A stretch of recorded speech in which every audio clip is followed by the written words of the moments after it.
اعوذ باللہ من الشیطان الرجیم، بسم اللہ الرحمن الرحیم۔ آج میں تلخیص کروں گا مولانا صدر الدین اصلاحی صاحب کی کتاب فریضہ اقامت الدین انشاءاللہ۔ مولانا لکھتے ہیں، انسانی زندگی کا بنیادی شرف یہ ہے کہ وہ ایک با مقصد زندگی ہو۔ بے مقصد زندگی بسر کرنے والا انسان دراصل بے انسانیت کا انسان ہے۔ مسلمان اس انسان کا نام ہے جو صرف با مقصد ہی نہیں بلکہ صحیح مقصد والی زندگی کو گزارتا ہے۔ اس لیے ایک شخص اگر مسلمان ہے تو یہ اس کا سب سے بڑا اور سب سے مقدم فریضہ ہے کہ وہ اپنے مقصد حیات سے بخوبی واقف ہو، اسے ہمیشہ اپنی نظروں میں رکھے اور اپنی پوری عملی زندگی اسی مرکز کے گرد گھماتا رہے۔ امت مسلمہ اس کا مقصد وجود، امت کی امتیازی حیثیت۔ قرآن میں فرمایا، اللہ سبحانہ وتعالیٰ نے سورہ آل عمران میں، کنتم خیر امت اخرجت للناس، کہ تم ایک بہترین امت ہو جو سب انسانوں کے لیے وجود میں لائی گئی ہو۔ مسلمانوں کی جماعت تمام انسانی جماعتوں میں سب سے اچھی جماعت ہوگی۔ دوسری کوئی جماعت، کوئی قوم، کوئی پارٹی، کوئی فکر و عمل کی خوبیوں میں اس کی جیسی نہ ہوگی۔ کنتم خیر امت، یہ جماعت، یہ امت مسلمہ دنیا کی عام جماعتوں، قوموں اور گروہوں کی طرح زندگی کے سٹیج پر معمول کے مطابق یوں ہی نہیں آ نکلی ہے بلکہ ایک خاص اہتمام سے نکال کر لائی گئی ہے۔ اس کے لائے جانے کے پیچھے ایک خاص مقصد کام کر رہا ہے۔ دنیا کے دوسرے تمام گروہوں کے اور اس کے درمیان ایک بنیادی فرق ہے، وہ یہ ہے کہ انہی میں سے ایک نہیں بلکہ ان سب سے الگ اور ممتاز ہے، یعنی انہی میں سے ایک نہیں بلکہ ان سب سے مختلف اور ممتاز ہے، اور ان کی کسی خاص ضرورت کے لیے اسے وجود بخشا گیا ہے اور اہتمام کے ساتھ بھیجا گیا ہے،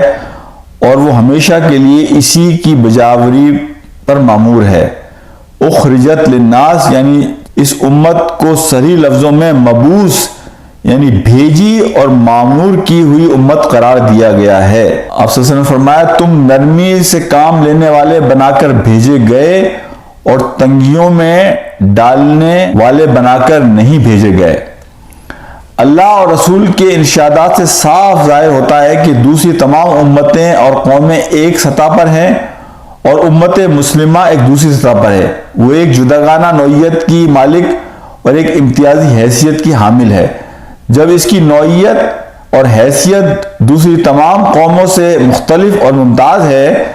تو اس سے آپ یہ بات لازم آتی ہے کہ وہ اپنے مقصد، طرز فکر میں، اپنے طریقہ عمل میں، اپنی دلچسپیوں میں، اپنی قدروں میں، اپنی پسند و ناپسند میں، اپنی پسند و ناپسند کے معیاروں میں، اپنے مزاج میں، اپنے مقصد و نصب العین میں، غرض ایک ایک پہلو سے وہ اپنا الگ اور مخصوص مقام رکھتی ہے، اور اس کے کسی معاملے کو دوسری کسی قوم یا جماعت پر ہرگز قیاس نہیں کیا جا سکتا۔ مقصد وجود اقامت الدین۔ اس وضاحت سے اتنی بات تو متعین طور سے معلوم ہو جاتی ہے کہ اس امت کے وجود کا کوئی خاص اور ممتاز مقصد ہے۔ اب دریافت طرف بات یہ رہ جاتی ہے کہ اس کے وجود کا یہ خاص اور ممتاز مقصد کیا ہے۔ قرآن مجید میں اللہ سبحانہ وتعالیٰ نے سوال کا جواب دیا، تَأْمُرُونَ بِالْمَعْرُوفِ وَتَنْہَوْنَ عَنِ الْمُنْکَرِ وَتُؤْمِنُونَ بِاللَّهِ، تم بھلائی کا حکم دیتے ہو اور برائی سے روکتے ہو اور اللہ پر ایمان رکھتے ہو۔ یعنی وہ خاص کام جس کے لیے مسلمانوں کا یہ گروہ برپا کیا گیا ہے وہ یہ ہے کہ وہ پوری نوع انسانی کو غلط فکریوں اور غلط کاریوں سے روک کر صحیح راہ پر لائے۔ اس خاص کام یا خاص مقصد کے بیان کے لیے اللہ تعالیٰ نے دو اور تعبیریں اختیار فرمائیں۔ ان میں سے پہلی تعبیر ہے شہادت حق کی، چنانچہ اس میں ارشاد ہوا، وَكَذَلِكَ جَعَلْنَاكُمْ أُمَّةً وَسَطًا لِتَكُونُوا شُهَدَاءَ عَلَى النَّاسِ، اور اسی طرح ہم نے اے مسلمانوں تمہیں ایک معتدل امت بنایا تاکہ تم دوسرے تمام انسانوں کے لیے گواہ بن جاؤ۔ اس مفہوم کی اور انہی جیسے لفظوں میں ایک آیت سورہ حج میں بھی موجود ہے، اور اگرچہ ان میں سے کسی آیت کے اندر بھی اس چیز کی صراحت نہیں کی گئی ہے جس کی گواہی شہادت دینے کے لیے یہ امت مبعوث کی گئی ہے، مگر اس کی وجہ صرف یہ ہے کہ وہ بجائے خود بالکل صریح تھی۔ ظاہر ہے کہ جو شے اسے اللہ تعالیٰ کی طرف سے دی جا رہی تھی، اس کے سوا اور کون سی چیز ہو سکتی ہے جس کی اہل دنیا کے سامنے شہادت دینے کا اسے ذمہ دار بنایا جاتا؟ اس کا ثبوت خود انہی آیتوں کے ان لفظوں میں موجود ہے جو مذکورہ لفظوں کے بعد لائے گئے ہیں، جن میں فرمایا گیا ہے کہ اور پیغمبر تمہارے لیے گواہ ہو،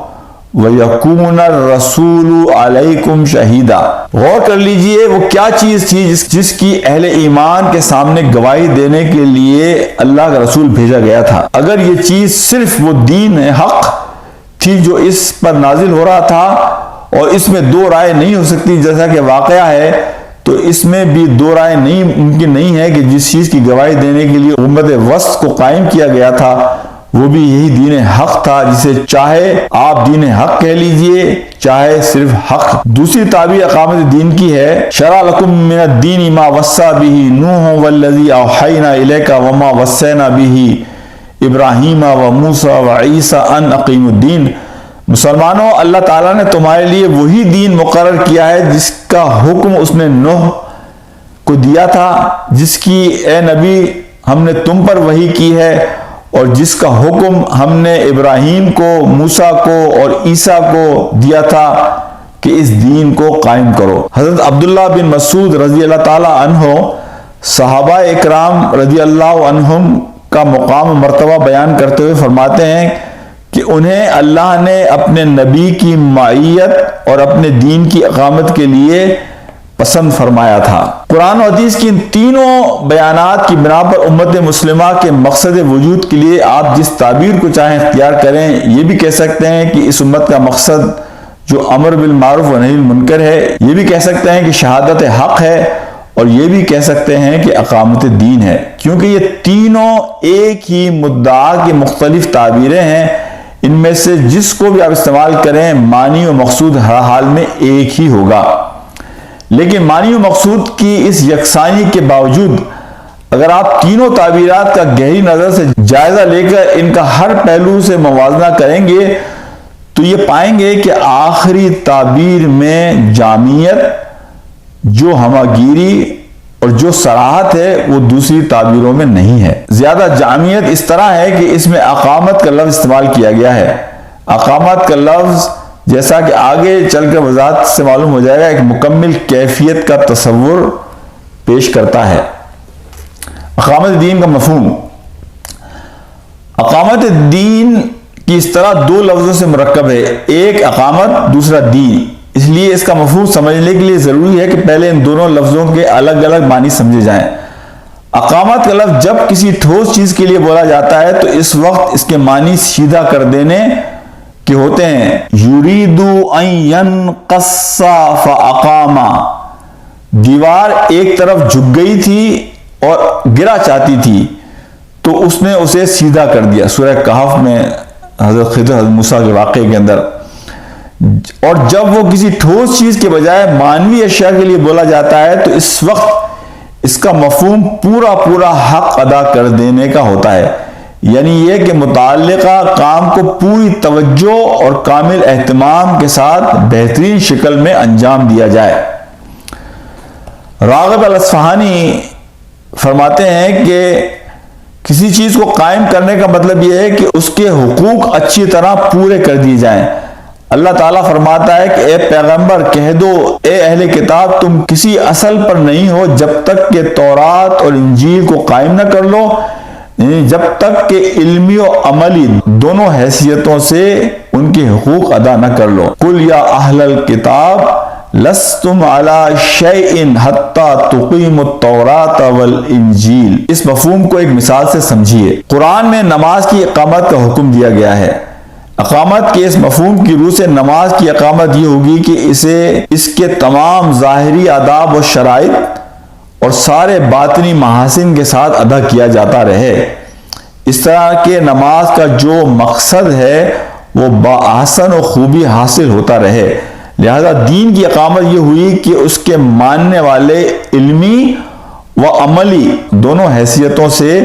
اس کے ماننے کا حق ادا کر دیں۔ دین کے لغوی معنی اطاعت کے ہیں اور اصطلاحاً اس سے مراد اللہ کی بندگی کا وہ طریقہ اور انسانی زندگی کا وہ نظام ہے جو اللہ تعالیٰ کی جناب سے پیغمبر صلی اللہ علیہ وسلم کے ذریعے سے اس کے بندوں کو عمل درآمد کے لیے دیا گیا، اور جس کی تفصیلات اس کی کتاب اس کے رسول کی سنت میں موجود ہیں۔ ان تفصیلات کو دیکھنے سے اس بات میں کسی شک کی گنجائش مطلق نہیں رہ جاتی کہ انسانیت کا کوئی مسئلہ اور انسانی زندگی کا کوئی شعبہ ایسا نہیں جو اس کے دائرے میں نہ آ گیا ہو۔ یہ دین انسان کی عقل و فہم، اس کے دل کی گہرائیوں سے شروع ہو کر اس کی عبادت گاہوں، اس کے گھر کی چار دیواریوں، اس کے خاندانی حلقوں، اس کے تمدنی اداروں سے ہوتا ہوا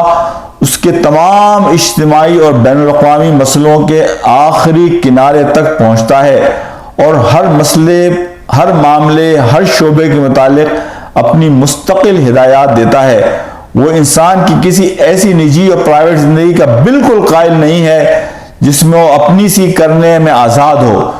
وہ انسانی زندگی کے لیے کسی ایسی دنیا کا وجود تسلیم کرنے کے لیے قطعاً تیار نہیں جہاں وہ خود موجود نہ ہو۔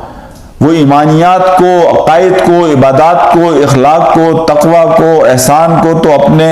اجزاء کہتا ہی ہے، بیت الخلاء کے آداب اور ازدواجی تعلقات جیسی چیزوں کو بھی اپنے سے بے تعلق نہیں قرار دیتا، اور مجرموں پر سزا کے نفاذ کو بھی اللہ کا دین ہی کہتا ہے۔ اقامت دین اور دین کے ان مفہوموں کو سامنے رکھیے، اقامت دین کا مفہوم خود بخود معلوم ہو جائے گا۔ جب اقامت کے معنی علمی و عملی دونوں حیثیتوں سے پورا حق ادا کرنے کے ہیں، اور دین کا مفہوم اللہ تعالیٰ کی ایسی کامل اطاعت ہے جس سے زندگی کا ایک گوشہ بھی بے تعلق نہیں، اور جس کے مطالبے وہاں ختم ہوتے ہیں جہاں انسانیت کے مسائل کی آخری حد آ جاتی ہے،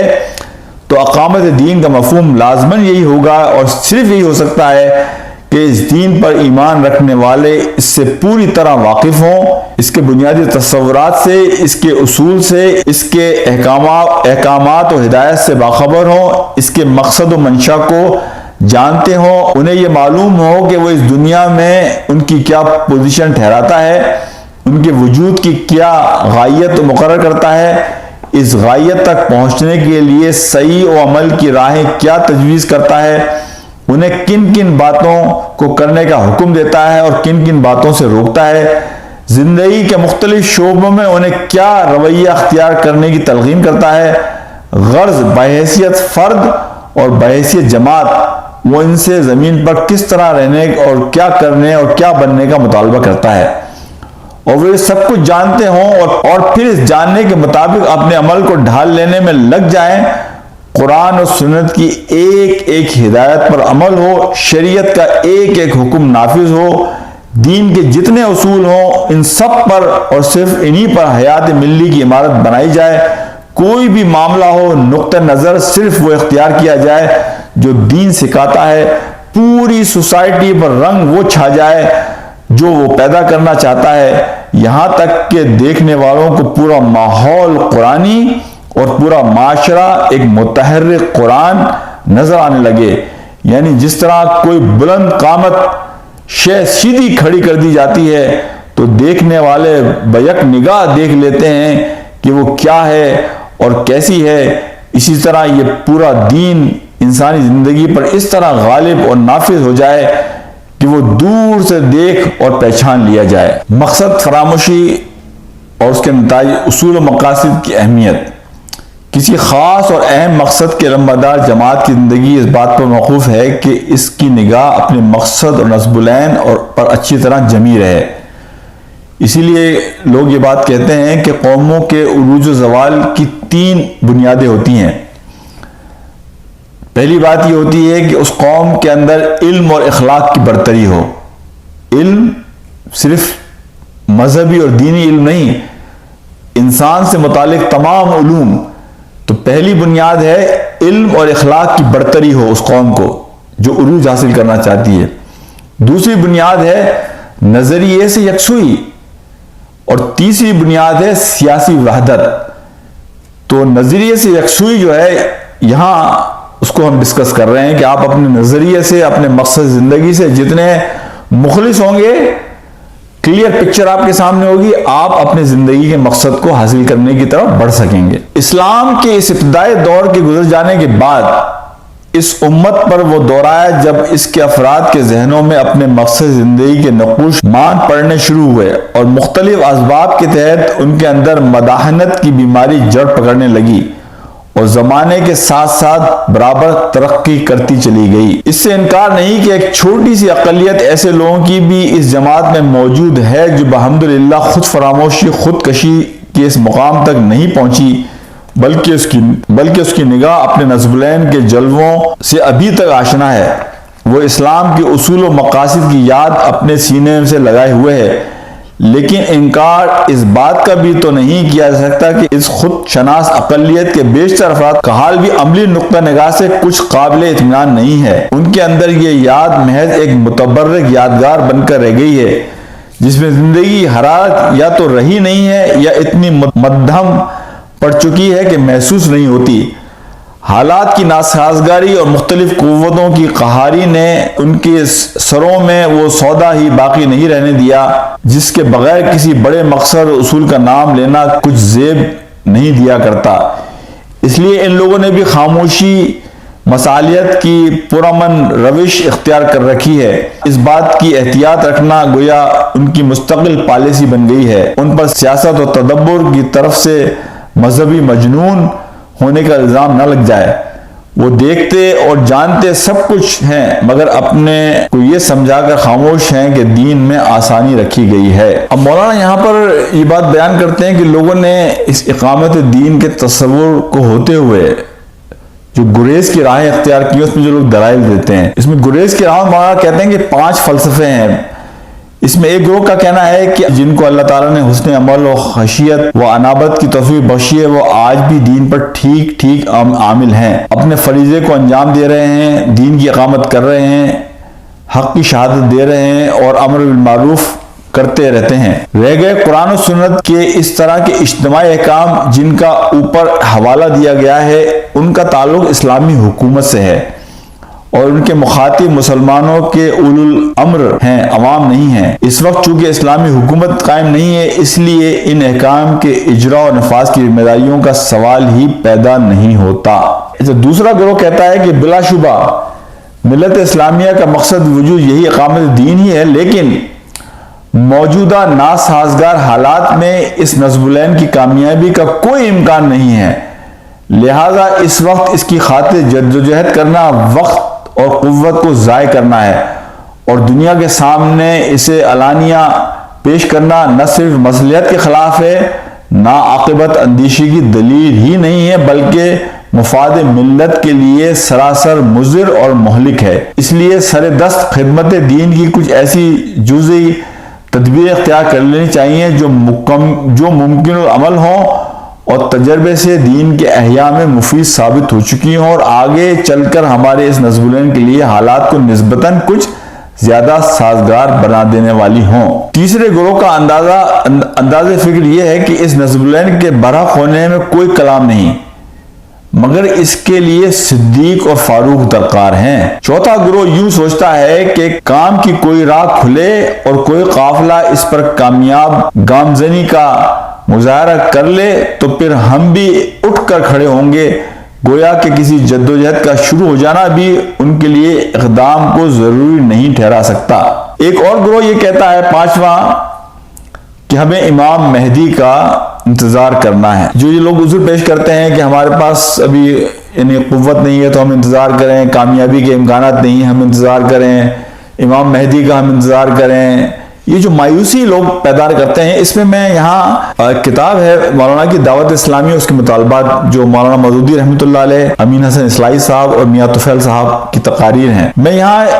مولانا امین حسن اصلاحی صاحب کے 2 اقتباسات آپ کے سامنے پڑھوں گا اور دیکھیں مولانا امین حسن اصلاحی صاحب کیا جواب لکھتے ہیں جو بڑا رہنما ہوگا ہمارے لیے۔ اگر ہم نے اس جدوجہد میں بازی پالی تو فہو المراد، اور اگر دوسری بات ہوئی تب بھی تمام راستوں میں ایک حقیقی راستہ ایسا ہے جس میں ناکامیابی کا کوئی سوال نہیں، اس میں اول قدم بھی منزل ہے اور آخر بھی،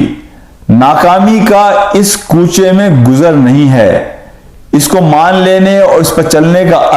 عزم راسخ کر لینے کی ضرورت ہے۔ پھر اگر تیز سواری مل گئی تو فبہا، یہ نہ صحیح تو چھکڑے مل جائیں گے، انہی سے سفر ہوگا۔ یہ بھی نہیں ہوا تو 2 پاؤں موجود ہیں، ان سے چلیں گے۔ پاؤں بھی نہ رہے تو آنکھیں تو ہیں، ان سے نشان منزل دیکھیں گے۔ آنکھیں بھی بے نور ہو جائیں تو دل کی آنکھ تو ہے کہ جس کی بصارت کو کوئی سلب نہیں کر سکتا بشرطے کہ ایمان موجود ہو۔ کامیابی کا معیار، اس پر مولانا امین حسن اصلاحی صاحب لکھتے ہیں، دوسری راہوں میں یہ دیکھا جاتا ہے کہ کہاں تک پہنچے، زیادہ راہ کیا ہے اور منزل کتنی باقی ہے۔ کامیابی کے امکانات کا حساب ہوتا ہے، لیکن ہماری کامیابی کا معیار یہ ہے کہ حسن نیت اور اخلاص کس قدر تھا۔ یہ کوئی نہیں پوچھتا کہ کتنے قدم چلے، پہلے قدم پر موت آ گئی تب بھی کامرانی ہے، اور منزل تک پہنچ گئے تو پھر کہنا ہی کیا۔ ایمان خالص اس سفر میں زیادہ راہ ہے اور عزم صادق راحلہ ہے۔ کامیابی اور ناکامی کا حساب نہ لگائیے، مجھے فیصد کے لفظ سے سخت نفرت ہے، یہ کام بہرحال ہمیں کرنا ہے۔ حالات نامساعد ہیں تو ہوا کریں۔ دنیا میں کب حق کا خیر مقدم کیا گیا ہے، کب ایسا ہوا ہے کہ اہل حق چلے ہوں اور چوبداروں نے ان کے آگے ہٹو بچوں کی صدائیں بلند کی ہوں۔ اب یہ بہت بڑا کام کا پیراگراف ہے اس کتاب کا، کہ جو ہمیں بتاتا ہے کہ اقامت دین کا مقصد کیا ہے، مومن کی اصل ذمہ داری۔ جب یہ کہا جاتا ہے کہ دین کی اقامت اہل ایمان پر فرض ہے تو اس کا مطلب غالباً یہ لے لیا جاتا ہے کہ زمین پر اسلامی نظام زندگی کو بالفعل قائم اور نافذ کر دینے کو ہمارا فرض کہا جا رہا ہے، حالانکہ یہ صریح غلط فہمی ہے۔ ہم پر تو جو چیز فرض ہے اور جس کی ہم سے اللہ تعالیٰ کے ہاں پرسش ہوگی، وہ دین کو بالفعل قائم کر دینا نہیں ہے، بلکہ اس کو قائم کر دینے کی اپنی پوری طاقت سے جدوجہد کرنا ہے۔ جس نے یہ کر لیا وہ اپنے فرض کو پورا کر گیا، اگرچہ ایک شخص نے بھی اس کی بات نہ مانی ہو اور ایک ذرہ زمین پر بھی وہ دین حق کو قائم نہ کر پایا ہو۔ اللہ تعالیٰ نے ہر انسان پر اتنا ہی بوجھ ڈالا ہے جتنا وہ اٹھا سکتا ہے، لا یکلف اللہ نفسا الا وسعہا۔ اچھا، یہاں مولانا لکھتے ہیں کہ عملاً قیام دین کے روشن امکانات، کہ آج کے حالات کی جو لوگ خرابی کی بات کرتے ہیں، اصل میں جو امکانات موجود ہیں، جو روشنی کی کرن ہمیں نظر آتی ہے ہر زمانے میں، اس کے لیے 3 پوائنٹس مولانا نے یہاں لکھے ہیں۔ اقامت دین کے مخاطب اور ذمہ دار گروہ کی خاص نوعیت، یعنی ہمارا جو مقام ہے، ہم تو لوگوں کو اچھائی کی طرف دعوت دینے والے ہیں، ہم تو لوگوں کو بھلائی کی طرف بلانے والے ہیں۔ انسانی فطرت کی اصل پسند